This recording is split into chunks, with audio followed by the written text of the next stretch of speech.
Здравейте от Солун! Дошла съм тук, защото днес ще си сложа коса. Но за разлика от предишния път, когато си сложих перука, този път съм решила да направя нещо съвсем различно. Както знаете, от химиотерапията косата пада. Може би съвсем скоро тази къса косичка вече няма да е на главата ми. Поради тази причина аз съм тук, защото си поръчах коса, която ще залепят по специална технология на главата ми. С тази коса ще мога да стоя непрекъснато, без да я свалям.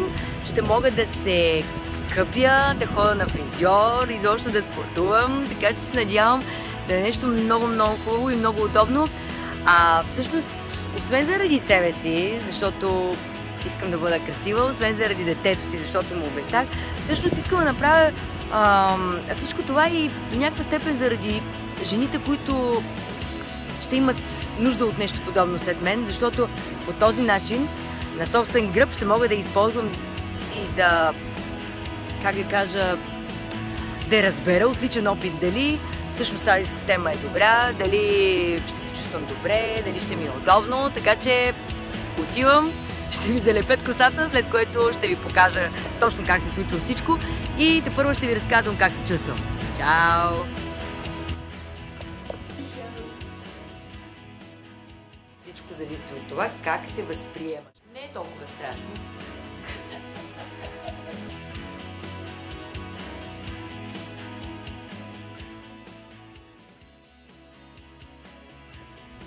Здравейте отново, този път 3 седмици по-късно. Признавам си, че в началото, когато сложих тази коса, се почувствах много странно. Толкова се харесвах с късата коса и ми беше удобно, че в един момент реших, че съм взела погрешно решение за себе си и че не е трябвало въобще да подхождам по този начин.